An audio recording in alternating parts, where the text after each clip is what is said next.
Eh bien, salut à tous, c'est le Doc. Aujourd'hui, on va parler de l'utopie de Thomas More, le meilleur régime politique possible, un fantasme, une réalité. On va trancher, c'est parti, générique.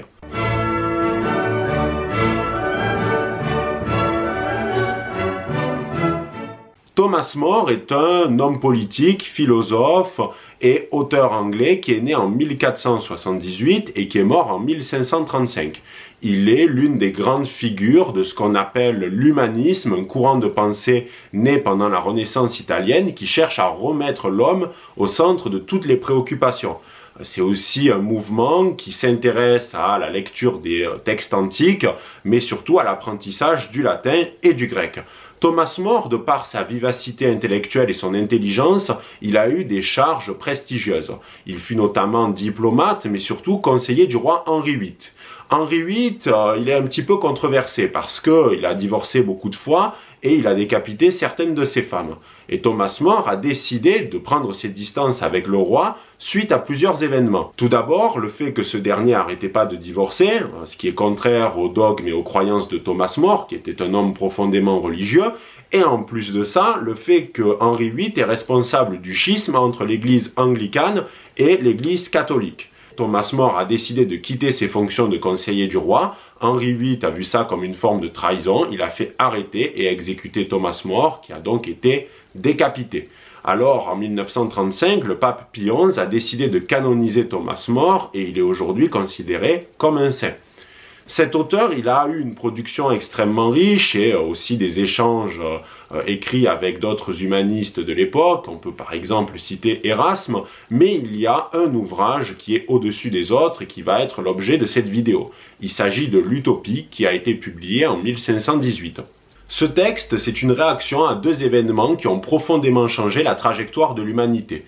Tout d'abord, en 1454, c'est la découverte de l'imprimerie par Gutenberg, c'est-à-dire qu'à partir de ce moment-là, le savoir va pouvoir se diffuser plus rapidement en Europe. Et en 1492, c'est la découverte de l'Amérique par Christopher Colomb. Il y a une multiplication de récits de voyage, il y a un fantasme dans les sociétés européennes par rapport à la découverte de mondes nouveaux, de peuples inconnus et forcément de nouveaux systèmes politiques.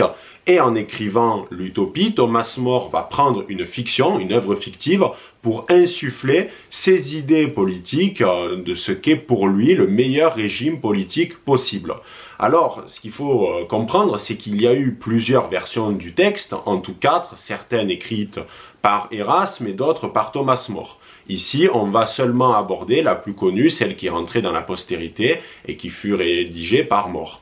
Utopie, ça vient du grec utopos qui signifie le non-lieu, le lieu qui n'existe pas. Pourquoi? Parce que c'est de l'ordre du fantasme. L'ouvrage est découpé en deux livres qui n'ont pas forcément la même structure. Dans le premier, on suit Thomas More, qui est le narrateur, c'est l'alter ego en fait de l'écrivain, qui rencontre un certain Raphaël Ithliodé. Raphaël Ithliodé, c'est un marin portugais qui a parcouru le monde, il est vraiment d'une grande richesse intellectuelle puisqu'il a vu de nombreux peuples, etc. Il a une véritable philosophie à contre-courant de la pensée de l'époque de Thomas More, puisqu'il est très critique envers le système politique à la fois anglais et français. C'est-à-dire que dans le livre 1, il va rencontrer Thomas More, mais aussi John Morton, qui est un cardinal qui a vraiment existé, et il va donner à ces différents personnages ses idées politiques. Notamment, il est pour l'égalitarisme, il est aussi très critique envers la noblesse qui achète des terres immenses et qui exproprie par exemple des paysans qui travaillent dessus pour y installer des élevages de moutons, et ce phénomène a provoqué en fait des crises économiques terribles et une augmentation de la pauvreté. Il explique aussi qu'il trouve que la justice est complètement déraisonnée, avec des peines qui sont énormes par rapport aux crimes, et lui, il est pour une justice équitable. Ce qui fait que Raphaël, il a vraiment un discours qui est à contre-courant de ce qu'on pourrait entendre. Il a presque même un discours humaniste en somme. Et à la fin du livre 1, Thomas More lui dit « Mais vous avez vu des choses incroyables, vous avez développé une philosophie qui est vôtre, comment vous avez fait en fait? Qu'est-ce que vous avez vu pour avoir cette pensée-là » Raphaël lui explique alors qu'un jour il a voulu se rendre en Amérique et qu'il est tombé sur l'île d'Utopie, qu'il a passé plusieurs années là-bas et que c'est pour lui le meilleur régime politique possible et que les Utopiens sont la plus grande civilisation que la Terre ait jamais portée. Et Thomas More supplie son interlocuteur de lui expliquer le fonctionnement de cette société, et c'est ce qu'il fait dans tout le livre 2. Alors, par souci de simplification, j'ai décidé de rassembler les grandes idées de la société d'utopie par rapport à des thèmes généraux, comme par exemple la structure de l'île, l'organisation politique, l'économie, etc. Donc quand vous lisez l'ouvrage, c'est pas forcément dans cet ordre-là, mais c'est par souci de simplification. Maintenant que tout ça est dit, on peut y aller. Alors Raphaël, il commence par expliquer comment l'île est en fait agencée. Il faut comprendre qu'elle se trouve aux abords d'un continent et qu'elle est parfaitement équilibrée en taille. C'est-à-dire que si on coupait l'île d'Utopie en deux, elle est presque même symétrique. Pour aller en Utopie, c'est particulièrement compliqué dans la mesure où la mer est impétueuse, c'est très dangereux. Il faut être par conséquent accompagné d'un marin expérimenté utopien. De ce fait, on ne peut pas attaquer Utopie par la voie terrestre, puisque c'est une île, et si une armée voulait l'attaquer par voie maritime, eh bien elle se casserait les dents, parce qu'en fait il y a des défenses qui sont véritablement solides, et qu'en plus de ça, la mer est trop violente et agitée. Ce qui fait que l'île est vraiment protégée. Raphaël explique que ce ne fut pas toujours une île. Autrefois, elle était rattachée au continent et c'était la terre d'Abraxa. Mais Utopus est arrivé et il a proposé aux habitants de la terre d'Abraxa de couper, en fait, par le biais de grands travaux, la bande de terre qui connectait Abraxa au continent. C'est ce qu'ils ont fait, c'est devenu une île et Utopus est devenu le roi d'Abraxa. Il a forcément donné son nom à l'île qui est devenue Utopie. Ce qui fait que cette île ne peut pas être attaquée. C'est une volonté isolationniste et de se protéger de tout envahisseur potentiel. Alors, comment est organisé le territoire? Il y a 54 villes en Utopie. Ces dernières sont toutes construites sur le même plan original. Ce qui fait que, comme l'explique Raphaël, si vous visitez une ville en Utopie, eh bien, en somme, vous les visiterez toutes, parce qu'elles sont toutes pareilles, on retrouve les mêmes institutions, on retrouve les mêmes agencements, sauf complexité du terrain qui fait que ça peut des fois être un peu plus différent. Mais sinon, ce sont les mêmes. Elles ne sont jamais vraiment loin en termes de distance, maximum, c'est 1 jour et demi de marche pour rejoindre les 2 villes les plus éloignées. Alors, au centre de l'île, il y a Amaroth. Amaroth, c'est la capitale d'Utopie, c'est là où il y a le pouvoir politique, le Sénat, et c'est aussi là où réside le prince. Il y a une volonté, en fait, égalitariste dans la construction de l'île. Et même s'il y en a une qui est au centre et qui est la capitale, eh bien, elle n'a que les institutions en plus. Elle n'a pas de pouvoir véritable sur les autres cités. Il faut savoir qu'en Utopie, il n'y a pas de propriété privée, c'est-à-dire que les utopiens jouissent de maisons, mais elles ne sont pas vraiment à eux. Et tous les 10 ans, ils doivent changer de maison, il y a un tirage au sort, ce qui implique la possibilité d'aller ailleurs. C'est pour montrer qu'il n'y a pas de propriété privée. Cependant, les maisons ont une certaine forme de standing, puisqu'elles ont tout un jardin, les utopiens adorent même jardiner, et en plus de ça, il n'y a pas de serrure sur les portes, parce qu'il n'y a pas de risque, il n'y a pas d'insécurité en Utopie. De ce fait, les gens peuvent laisser leurs portes ouvertes, ils ne craignent absolument rien. Alors, au niveau de l'organisation politique, c'est un peu flou. Thomas More nous explique qu'il y a un roi, un prince, qui habite à Amaroth, et c'est lui qui a les prérogatives les plus larges et les plus importantes. Mais il est élu, c'est-à-dire que c'est une république. Cependant, Thomas More ne donne pas d'indication sur le temps du mandat, ni même sur en fait le fait que est-ce que c'est à vie, est-ce que c'est pas à vie, est-ce qu'il y a une durée, etc. On ne sait pas. Mais ce que je peux vous dire, c'est que Thomas More part du principe que Utopie est décentralisée, c'est-à-dire qu'on retrouve des magistrats qui ont des pouvoirs à différents échelons. On a l'échelon du quartier, ensuite de la ville, de la région, et puis celui de l'État avec le prince. Et en plus de ça, on a les prêtres qui ont des prérogatives à tous les niveaux, qui sont à tous les échelons. Mais attention, ces gens-là sont élus et même s'ils ont des prérogatives politiques, ils ne sont pas au-dessus des autres utopiens. On retrouve toujours cette idée égalitariste qui est propre à l'île d'Utopie. Au niveau de l'économie, l'île d'Utopie, elle tourne principalement autour de l'agriculture et de l'exploitation minière. C'est une île où il y a beaucoup de ressources, il n'y a pas de manque à ce niveau-là, et il n'y a pas une surpopulation, ce qui fait que les ressources sont pas en manque en fait, on peut dire. Ce qui est intéressant, c'est que les jeunes utopiens, à partir de l'âge de 18 ans, ils doivent faire un service d'agriculture. C'est comme un service militaire, sauf qu'en fait, ils doivent travailler la terre pendant 2 ans. À l'issue de ces 2 ans, ils ont le choix. C'est-à-dire que la plupart du temps, les utopiens font tout simplement le même travail que leurs parents, que leur famille, parce qu'ils sont plus ou moins prédestinés à faire le même travail. Mais s'ils sont meilleurs dans d'autres tâches, ils peuvent le faire, il n'y a aucun problème là-dessus. Alors, ça tourne principalement autour de l'agriculture, comme je vous ai dit, et il y a vraiment une volonté de faire un travail équitable, c'est-à-dire que les utopiens vont produire, et si par exemple une cité a produit plus qu'une autre, eh bien le surplus va être envoyé à cette cité pour qu'il y ait une égalité au niveau de la distribution des ressources entre les différentes cités. En plus de ça, il va y avoir une réserve de 2 ans au cas où il y ait des événements dramatiques du style une guerre ou une mauvaise récolte. Mais attention, si cette banque, cette réserve est pleine, eh bien Utopie envoie ces denrées-là à des puissances étrangères, notamment pour les plus miséreux. C'est-à-dire qu'il y a en plus cette idée d'aide envers les plus démunis en Utopie. Ça paraît normal. Alors, les utopiens ne sont pas intéressés par l'accumulation de richesses, ça leur importe peu, ils ne sont pas omnibulés par ça, et d'ailleurs leurs journées de travail ne sont pas vraiment longues, c'est-à-dire que les utopiens travaillent à peu près 4 à 5 heures par jour. Le reste, c'est pour tout simplement étudier la philosophie, s'intéresser à la pratique d'un sport ou même passer du temps avec sa famille. C'est-à-dire qu'en utopie, on ne va pas se rendre malade par rapport au travail, on est autosuffisant, la richesse ne nous intéresse pas et on part du principe que l'individu doit pouvoir élever son âme et que s'il travaille toute la journée, s'il est aliéné par le travail, eh bien, ça sera pas bon du tout, en somme. En soi, Thomas More, il s'inspire de la République de Platon et il pose les bases de ce que sera le communisme et même le marxisme. Mais nous reviendrons plus loin sur toute cette idée. En soi, Utopie est autosuffisante. Elle n'a pas besoin de l'extérieur pour survivre.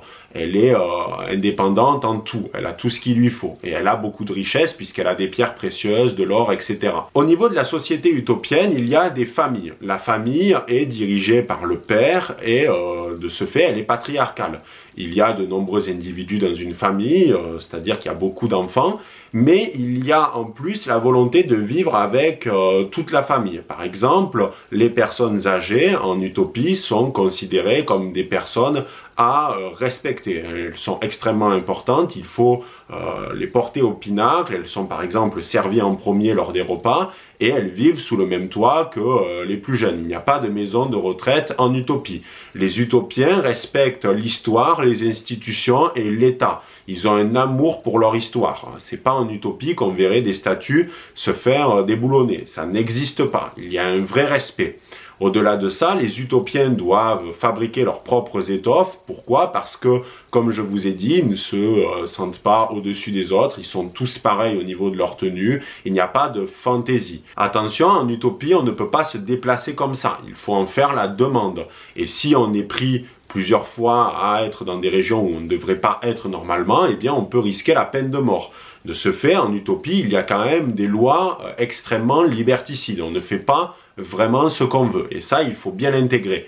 En utopie, il y a un respect immense pour la médecine. C'est une science que les utopiens jugent noble parce qu'elle permet de sauver des vies. Il y a des immenses hôpitaux très bien aménagés, il y a un véritable respect envers le patient. Les docteurs sont humbles par rapport à ce qu'ils doivent faire. Et par contre, idée plutôt originale que développe Thomas More, il y a en utopie l'euthanasie. C'est-à-dire qu'en utopie, s'il y a un individu qui ne peut pas être soigné, on va lui proposer de boire une potion qui sera létale et qui fera qu'il mourra sans douleur. On lui laisse le choix, en lui expliquant qu'il représente un fardeau pour la société. En soi, Thomas More parle de l'euthanasie avant l'heure, mais il n'y a pas d'obligation. L'individu peut, par exemple, s'il le veut, refuser la potion et continuer à être soigné, même si les docteurs partent du principe que ça ne sert à rien. En utopie, le mariage est une valeur sacrée. Il n'y a pas de sexe avant le mariage et l'adultère peut être puni par la mort. Il y a une coutume plutôt intéressante et assez drôle en utopie. Lorsqu'un couple se rencontre, le garçon et la fille doivent se présenter à leur belle famille à poil. Ils doivent se montrer nus.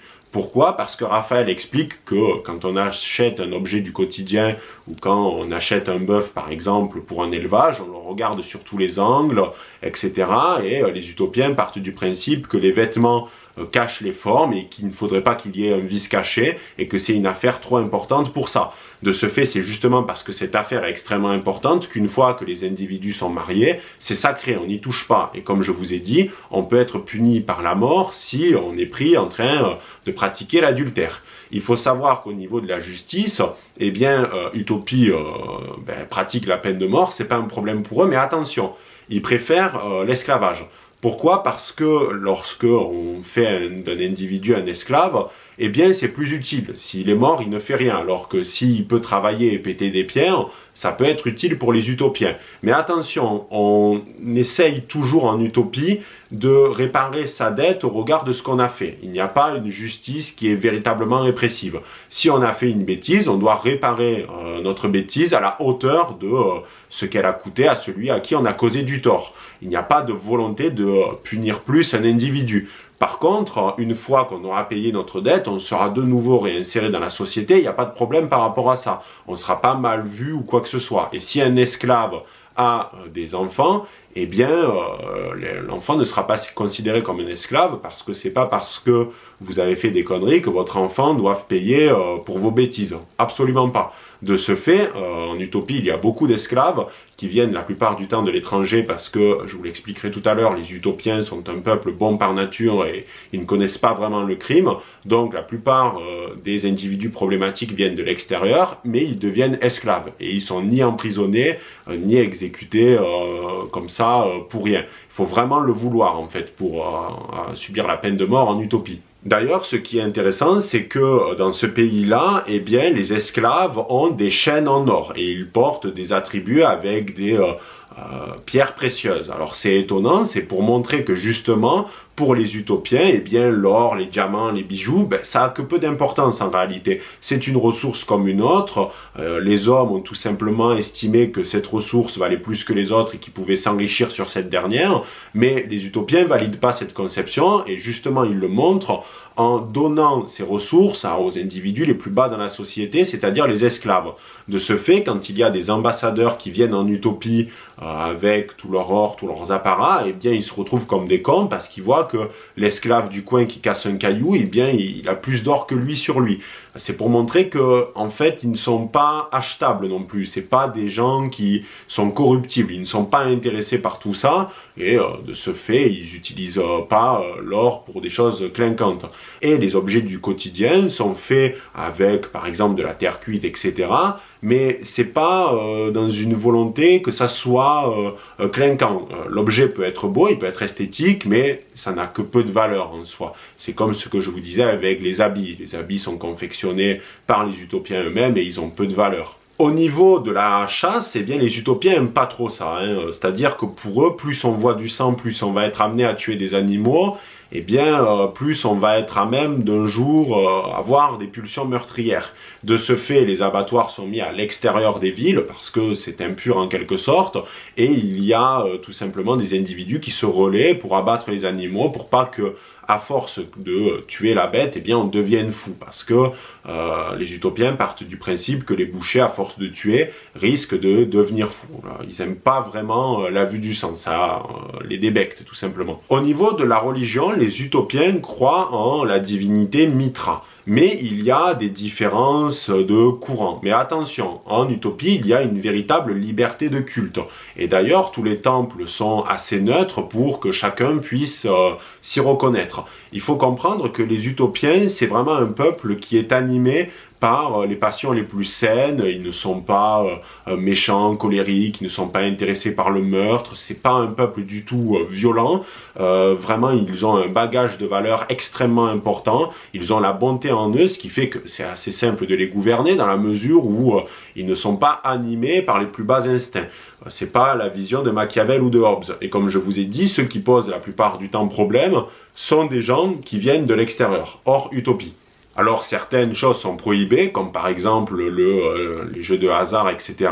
Mais par exemple, le sexe, c'est pas du tout un tabou, tant que c'est avec ta femme ou ton mari, comme j'ai dit tout à l'heure, mais il n'y a pas du tout de problème, c'est pas réprimé par la religion. Cependant, de plus en plus d'utopiens, selon Raphaël, s'intéressent au christianisme. Mais de toute façon, ça pose pas de problème, puisqu'il y a une liberté de culte en utopie. Au niveau de la guerre, les utopiens, c'est pas un peuple tribaliste ou belliciste. Ils aiment pas trop ça et ils la font que vraiment lorsqu'ils sont agressés. Néanmoins, s'il y a un autre peuple qui demande de l'aide aux utopiens parce qu'ils se font agresser par une puissance étrangère trop forte, eh bien, les utopiens, ils envoient la cavalerie. Mais la plupart du temps, ils utilisent des mercenaires qui s'appellent les apollètes. C'est un peuple qui se trouve non loin d'Utopie. Et eux, en fait, eh bien, plus on leur donne de l'argent, plus ils vont être fidèles. Alors, c'est extrêmement dangereux parce que, comme l'expliquait Machiavel, les mercenaires, eh bien, c'est trop changeant. Ils sont pas animés par des volontés patriotiques. Et c'est un risque que prend Utopie en faisant ça. Mais attention, comme je vous ai dit, Utopie a beaucoup d'argent, ils ont des réserves de dingue au niveau de l'or, etc. Et là, pour le coup, ça les gêne pas de leur donner, puisque de toute façon, ça a peu d'importance pour eux. On voit bien que ça leur est utile, cette idée d'économie. Et attention, les utopiens, quand ils pratiquent la guerre, ils n'aiment pas les fusions de sang inutiles. C'est-à-dire qu'ils vont viser celui qui est responsable du conflit, par exemple le prince, et à partir de là, ils vont pas s'amuser à tuer les soldats de l'armée adverse. Ça les intéresse pas, c'est malsain, ça se fait pas. Par contre, si tu es pris les armes à la main contre les utopiens, eh bien tu deviendras juste esclave, quoi. Voilà, tu casseras des cailloux, mais tu ne seras pas tué inutilement. Ça ne les intéresse pas. Ils n'aiment pas ça. C'est inutile pour eux. Enfin, dans le dernier chapitre, Raphaël prône l'idée que nos sociétés, c'est-à-dire à ce moment-là les deux grandes puissances, l'Angleterre et la France, eh bien doivent s'inspirer de ce qu'a fait les utopiens, parce que pour lui c'est la plus grande civilisation qui puisse exister. Alors maintenant on peut se poser la question de: est-ce que Utopie est un bon régime? Est-ce que c'est de l'ordre de la possibilité? Et pour ça, il faut se rappeler du titre de l'ouvrage, Utopie, qui provient du grec utopos, le non-lieu, le lieu qui n'existe pas. Et en réalité, on ne peut que constater que l'utopie, ça relève tout simplement du fantasme. Pourquoi? Parce qu'il y a des paradoxes tout le long de l'utopie. Thomas More ne cesse de parler d'égalité, d'égalitarisme, etc. Mais on voit bien que même lorsqu'il essaye de l'appliquer au travers des lignes, on peut voir, nous, en tant que lecteurs, qui connaissons le réel, qu'il y a des paradoxes énormes. Par exemple, au niveau de l'organisation territoriale, il part du principe que Amaroth, la capitale, n'est pas supérieure aux autres cités. Mais on sait très bien que le fait que Amaroth possède le Sénat et que le prince vive là-bas, ça va donner à cette cité une puissance que les autres n'ont pas, qui va s'appliquer dans le réel, notamment un pouvoir économique et politique plus fort. Pareil, Thomas More part du principe qu'il y a en effet des magistrats avec des pouvoirs un peu supérieurs aux autres, mais que c'est pas grave, les gens restent égaux. On sait très bien dans la réalité que les individus qui ont du pouvoir l'exercent aussi à leur avantage. Parce que la grande faille du discours de Thomas More, c'est qu'il part du principe que les utopiens, c'est un peuple bon et juste par nature, qui ne sont pas intéressés par les valeurs les plus basses. Mais si on s'intéresse à Machiavel, on sait parfaitement que les individus sont mauvais par nature, et qu'à partir du moment où on leur donne du pouvoir, eh bien, il va y avoir de la friction. Et d'ailleurs, comme le disait Robert Greene, une société qui est basée sur l'égalitarisme, elle ne peut pas aller bien loin, puisque nous ne sommes pas égaux en nature.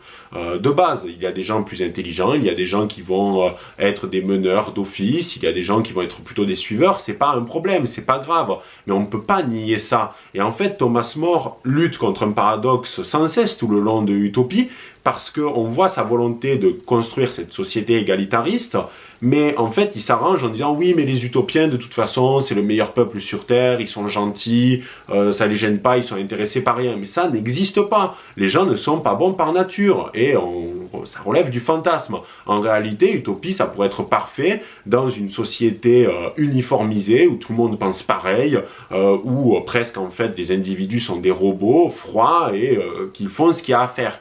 Mais dans la réalité, c'est pas le cas. On est tous animés par des passions, parfois basses, parfois saines, mais forcément qu'il y a des frictions. Et on ne peut pas dire que ça va être parfait en tout temps. De plus, Thomas More, en réalité, il reprend, comme je vous ai dit tout à l'heure, certaines idées de la République de Platon. Il a posé les bases de ce que fera ensuite Karl Marx avec le Capital. Alors, il ne faut pas jeter la pierre sur eux et sur leur vision idéaliste, voire naïve des relations, parce qu'ils écrivent ça à des époques où socialement c'est compliqué. Quand Karl Marx écrit le Capital, on a des gamins qui travaillent pendant 15 à 20 heures dans des usines. C'est dire, c'était pas tolérable. Maintenant, les choses ont évolué. C'est pas pour autant que la société est complètement saine, mais ce qu'il faut comprendre, c'est que tout ça relève d'une forme d'utopie, de fantasme, d'espérer tout simplement que, eh bien, les individus vont suivre une sorte de vertu, d'un bagage de valeurs, comme les utopiens peuvent avoir. Parce que c'est faux. Il faut également noter que les utopiens, ils vivent dans un endroit privilégié. Ils n'ont pas de voisins, c'est une île, ils ont des ressources, ils ont tout pour eux en fait. Alors qu'on sait très bien qu'il n'y a aucune terre aujourd'hui, aucun espace territorial qui a des ressources illimitées, qui n'a pas de voisins qui pourraient tout simplement les envahir ou des tensions entre États, etc. Pareil, au niveau de la liberté religieuse, c'est de l'ordre du fantasme. Thomas More part du principe que ça gêne pas les utopiens, mais on sait très bien qu'aujourd'hui, dans le monde entier, là où parfois il y a des frictions par rapport à la religion, eh bien on a des guerres, on a des conflits civilisationnels terribles. Il suffit de voir par exemple la situation des chrétiens en Orient, qui est catastrophique. Alors c'est bien beau de prôner une liberté de religion, mais c'est pas la volonté de tous, parce qu'il y a une volonté aussi dans la réalité d'imposer parfois certains dogmes, certaines croyances par rapport aux autres. Toutefois, c'est extrêmement intéressant de lire l'utopie de Thomas More parce qu'on a envie d'y croire, on a envie de rêver de tout ça, mais on ne peut que constater que ça n'existe pas et ça n'existera jamais. Mais je pense que Thomas More était particulièrement conscient que ce qu'il théorisait à l'écrit était de l'ordre du fantasme et que ça ne pourrait jamais être applicable dans une réalité palpable avec des phénomènes empiriques parce que rien qu'avec le choix du nom Utopie ou Topos, il savait que c'était un lieu qui n'existait pas, mais au moins en faisant ça, eh bien il a permis à l'humanité d'avoir une sorte de boussole, il a montré ce qu'était pour lui la vision d'un État qui était le plus sain possible, avec malgré tout des failles comme je vous ai dit, parce que je pense que l'instauration de ce type de société égalitariste